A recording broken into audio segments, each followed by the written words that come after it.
Ai venit după primul drum și ultimul fum. Câți grum ai lăsat în urma ta, contează acum. Dacă înțelegi ce vreau să spun, fii mai atent. Nu poți recupera greșeli în ultimul moment. E un avertez mi-a lăsat să vorbească. Dacă lacrimile n-ar exista în lumea noastră, o zi proastă poate aduce mai mult decât crezi. Că ce te batează, nu încetezi să visezi și vezi mai puțină vreme bună decât probleme. Să înceapă să îți ducă lacrima printre gene.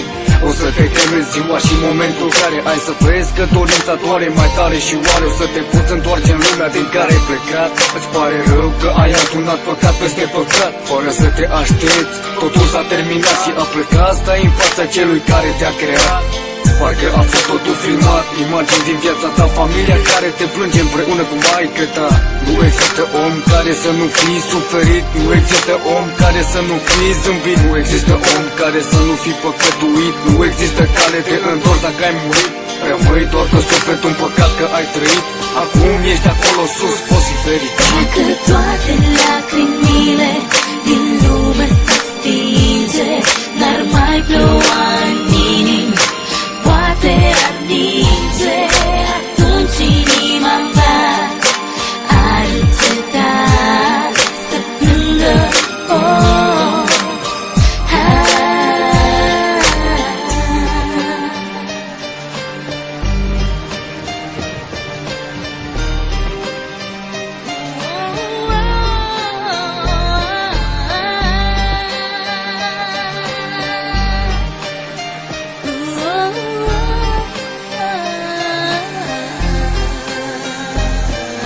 Ridică fruntea sus, trăgeți lacrima, știu că te doare. Orice s-ar întâmpla, trebuie să fii tare. Oricât de greu ți-ar fi, nu înceta să spui. Gândește-te la ziua de mâine, uită cea de ieri. Viitorul strălucește în fața ta zi și noapte. Lasă trecutul în spate, mergi mai departe. Îți vei găsi drumul tău în viață într-o bună zi. Hai să treci peste tot și soarele va răsări. Viața e cum să o faci, așa că tot contează.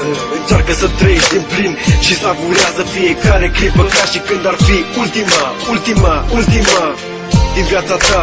Încearcă să faci ceea ce trebuie pe drumul tău, pregătit de orice antrenat pentru mai rău. Afară e o junglă, tu încearcă să reziști.